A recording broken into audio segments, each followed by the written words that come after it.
Assalamualaikum, sudah bisa didengarkan suara Ibu Sulis? Bisa, Halo? Bu. Oh, sudah ya? Baik, bismillahirrahmanirrahim. Assalamualaikum warahmatullahi wabarakatuh. Waalaikumsalam warahmatullahi wabarakatuh. Baik, kita mulai ya. Kita mulai untuk pertemuan kali ini. Mohon maaf, saya mengajak daring karena memang di faktor juga ada ya, sudah menyelesaikan NID untuk akreditasi, maka supaya sama-sama bisa berjalan. Jadi saya ajak daring saja ya. Insya Allah minggu depan sudah bisa kembali untuk yang teman-teman dari Unpad.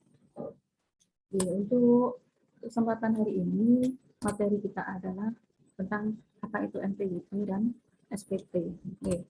Baik, kita mulai dari NPWP ya. Kemarin ada beberapa pertanyaan. Apakah NPWP itu ada siapa yang tanya kemarin? Ini ya, sekarang KTP itu kayaknya langsung jadi NPWP gitu. Baik, kita coba dulu satu kita kupas. Ya. Bagaimana cara untuk mendapatkan NPWP? Nah, di sini adalah pendaftaran NPWP itu dapat dilakukan dengan dua cara ya. Cara pertama itu dengan membuka situs Direktorat Jenderal Pajak. Nah, cara yang kedua itu dengan cara daring. Kemudian langsung ke kantor KPP setempat. Kemudian bagaimana langkah-langkahnya? Baik, untuk langkah-langkahnya yang pertama adalah kalau untuk yang pertama dari membuka situs Direktorat Jenderal Pajak. Jadi panjenengan bisa masuk ke situs Direktorat Jenderal Pajak di internet dengan alamat www.pajak.go.id. Nah, kemudian selanjutnya memilih menu EREC atau Electronic Registration. Nah, dengan pilih menu buat akun baru dan istilah kolom sesuai yang diminta. Nah, setelah itu panjenengan bisa masuk ke menu formulir registrasi wajib pajak orang pribadi. Istilah ya sesuai dengan kartu tanda penduduk atau KTP yang saudara miliki. Kemudian tanda tangani formulir registrasi dapat dikirim dan disampaikan langsung bersama SKP ya, SKP sementara ke kantor pelayanan pajak. Ini seperti yang tertera pada SKP sementara tersebut. Jadi setelah itu wajib pajak akan menerima kartu NPWP dan SKP asli. Nah, panjenengan akan memperoleh surat keterangan terdaftar sementara yang berlaku selama 30 hari sejak pendaftaran dilakukan. Panjenengan bisa cetak SKP sementara tersebut itu sebagai bukti bahwa panjenengan sudah terdaftar sebagai wajib pajak. Nah, kemudian tanda tangani formulir registrasi dan dapat dikirimkan atau disampaikan langsung bersama dengan SKP sementara di kantor pelayanan pajak seperti yang tertera pada SKP sementara tersebut. Nah, setelah itu wajib pajak akan menerima kartu NPWP dan SKP asli. Nah, bagaimana kalau yang langkah kedua, datang langsung ke kantor KPP setempat. Jadi membuat NPWP pribadi sehubungan dengan pekerjaan syaratnya berupa KTP. Nah, untuk WNA itu berupa fotokopi paspor dan fotokopi kitas atau IKAS atau kitab. Ya. Jadi surat keterangan dari perusahaan yang menyatakan gajinya di atas PPKP. Nah, selanjutnya ada surat pemberitahuan pajak atau SPP. Jadi surat pemberitahuan atau SPP adalah surat yang oleh wajib pajak digunakan untuk melaporkan penghitungan dan atau pembayaran pajak. Jadi objek pajak dan atau bukan objek pajak dan atau harta dan kewajiban sesuai dengan ketentuan peraturan perundang-undangan perpajakan. Nah, di sini terdapat dua macam SPP, yaitu ada SPP masa, yang adalah surat pemberitahuan untuk suatu masa pajak. Kemudian ada SPT tahunan.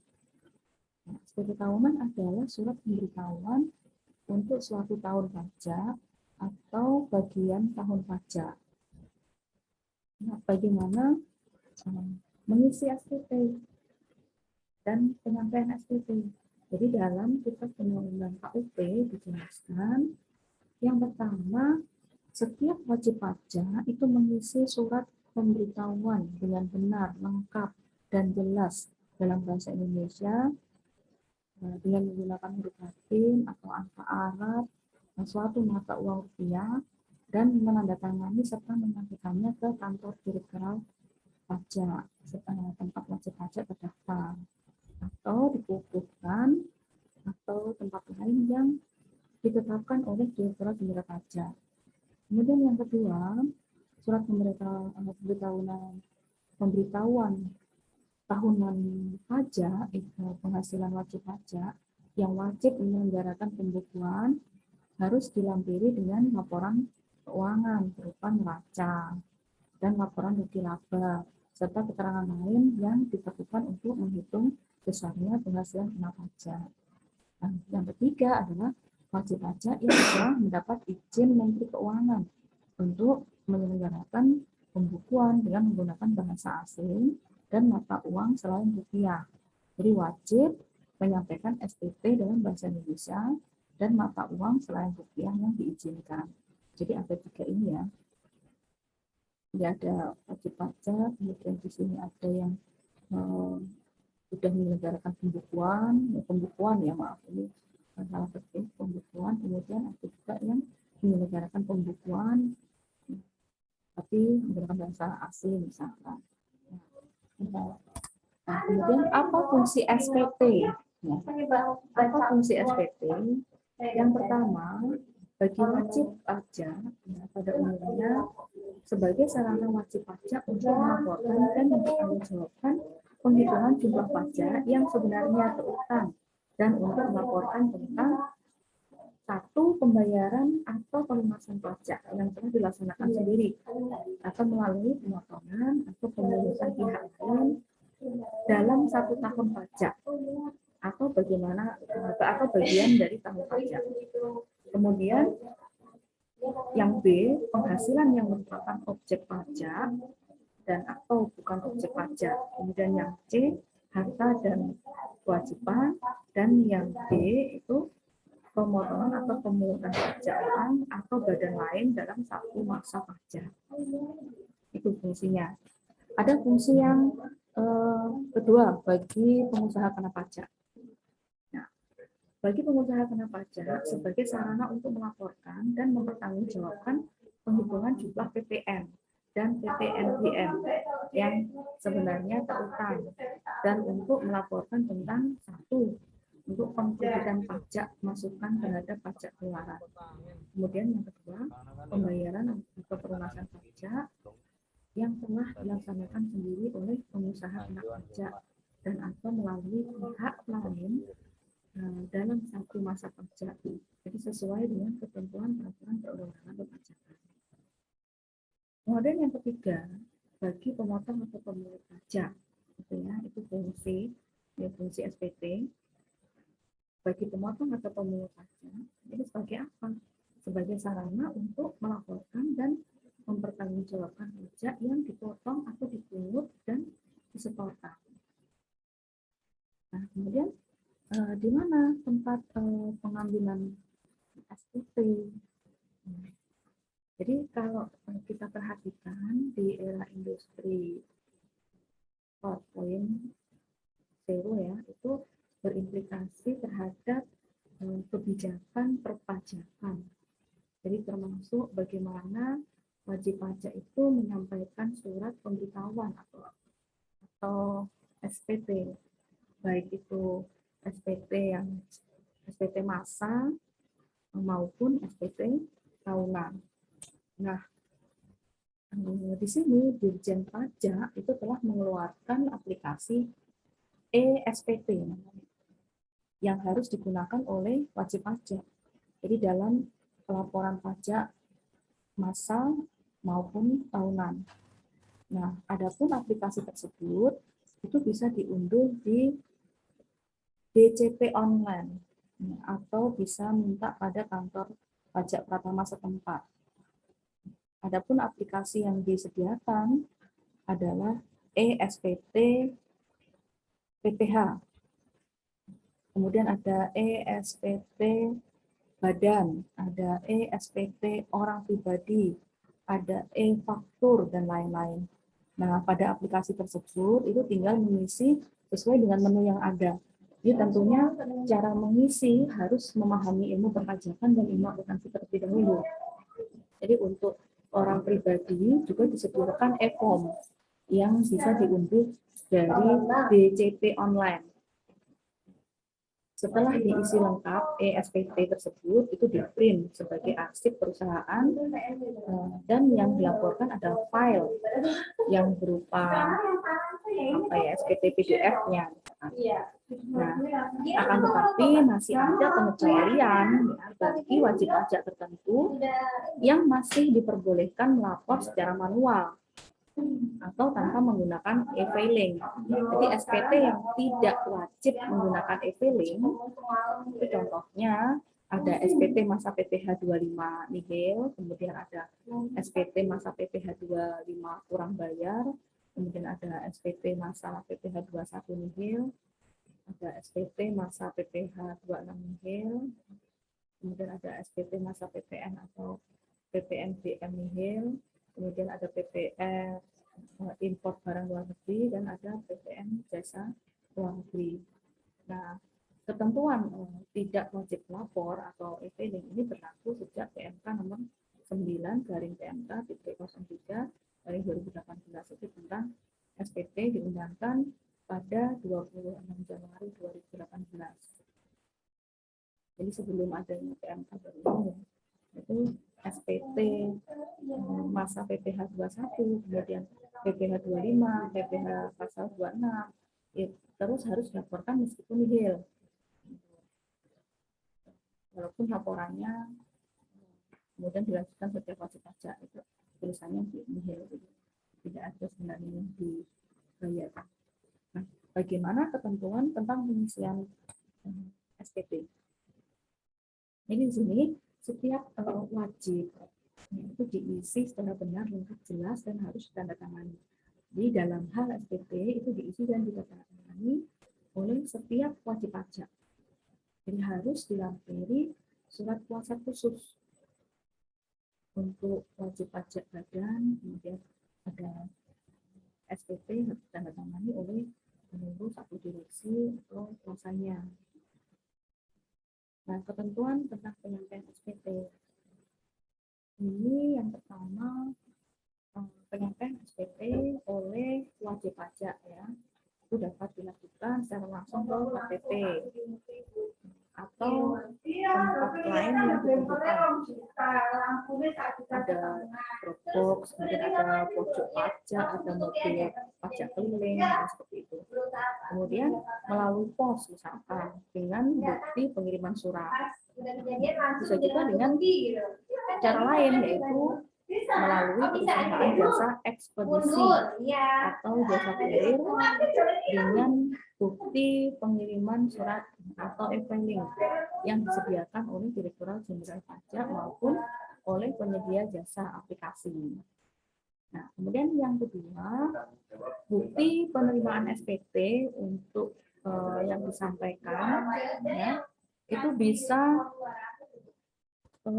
secara langsung ya. Jadi bisa secara langsung, bisa tanda terima secara langsung, kemudian bisa juga di e-filing gitu ya, secara bukti penerimaan elektronik. Nah, kemudian ada pos dan bukti pengiriman surat atau bukti pengiriman surat. Kemudian bisa juga perusahaan jasa ekspedisi atau jasa kurir dengan tanda penerimaan surat. Oke, yang ini biasanya masih kurang ya, coba saya tambahkan di sini. Mohon maaf. Saya dulu di sini. Jadi ini ya, ini berarti masuk info harusnya. Mohon maaf. Oke. Nah, bukti penerimaan SPP untuk yang disampaikan ya. Itu yang pertama adalah secara langsung.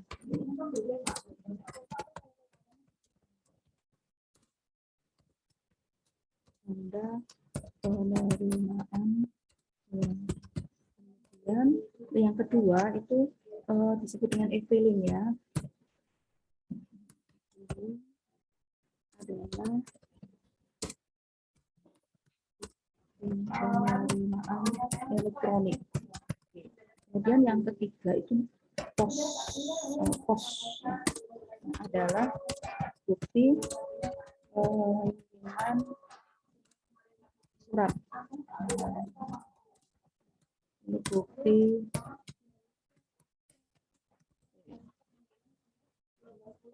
saya tulis ulang. Terus kemudian perusahaan jasa.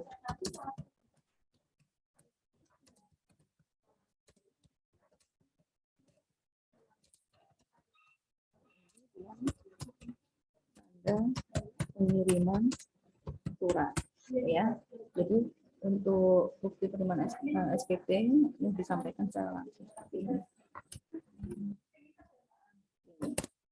Nah, kemudian yang terakhir itu batas waktu pelaporan. Nah, untuk batas waktu pelaporan ini masing-masing kayak ya ada PPh 4 ayat 2 itu surat sendiri itu tanggal 20, kemudian ada yang pemotongan tanggal 20. Jadi nanti kita bikin tabel aja, bikin tabel aja nanti. Baik, kemudian nanti kalau misalkan sementara sampai di sini dulu, nanti akan dilanjutkan ya.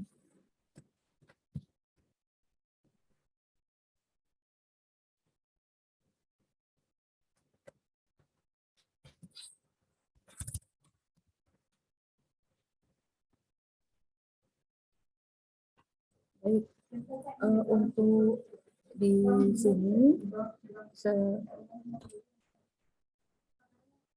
akhiri dulu sampai dengan masalah NPWP dan SPP.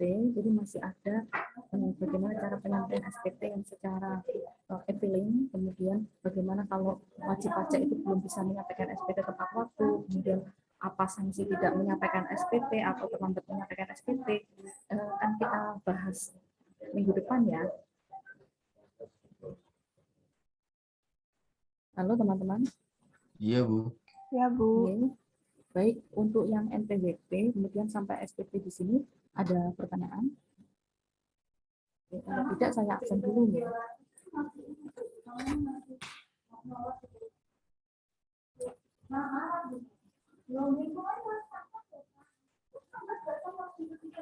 Saya absen dulu. Mbak Intan Rahmatul ada? Intan Rahmatul Salihah.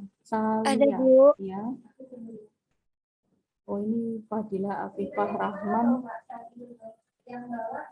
Izin ya, salah. Fadilah Arfian. Fadilah Arfian. Halo. Fadilah Arfian. Sarifah Elvira. Sarifah Elvira. Hadir, Bu. Hadir. Mbak yang Fadilah Arfian ada nggak ya, Mbak? Nggak nampak di sini. Ada, Bu. Itu ada, Bu. Di... Oh iya ya. Baik, kemudian Esi Nur Safitri. Esi Nur Safitri. Halo. Esi Nur Safitri. Liza Nindasari. Hadir, Bu. Zefaki. Hadir, Ibu. Muhammad Refilito. Hadir, Bu. Mas Rio sakit ya hari ini. Operasi tumor, kita doakan supaya lancar operasinya dan sehat kembali. Amin. Kemudian Esther Johanna, Hadir, Bu. Tan Sabila, Hadir, Bu. Nur Muhammad, Hadir, Bu. Tiara Putri, Hadir, Bu. Almasuri,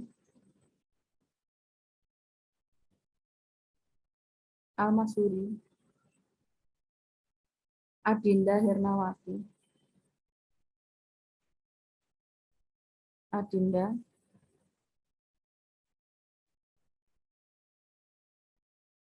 Bagas Chandra, Hadir, Bu.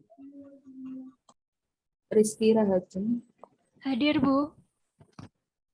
Anavin, Hadir, Bu. Hindun Dias, Hadir, Bu. Fiska, Hadir, Bu. Angelina, Hadir, Bu.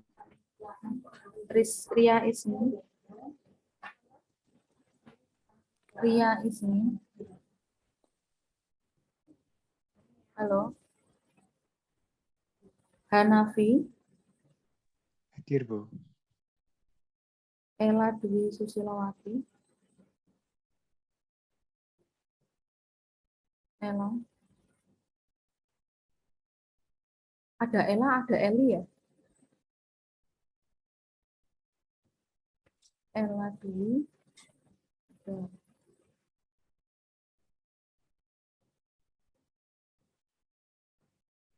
Hasan Bahtiar, Hadir, Bu. ya. Atika Firdaus, Atika, ya. Iva Fasma, Hadir, Bu. Firman Faresi, Hadir, Bu. Nadila Utami, Hadir, Bu. Nini Setiawati,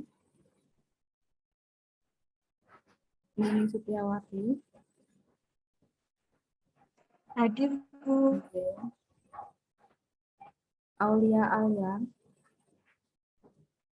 Hadir, Bu. Faiza ada. Awang Kilat, Ada, Bu. oke. Berliana, oke. Ya. Pak Jumani, Hadir, Bu. Pak Danar Yuda, Hadir, Bu. Alvaro Sinur, Hadir, Bu. Pak Joni, Hadir. Eli Kurniawati, Hadir, Bu. Laris Tantia. Hadir, Bu. Oke, baik. Tapi yang belum siapa tadi? Mbak Ella aja Mbak Ella.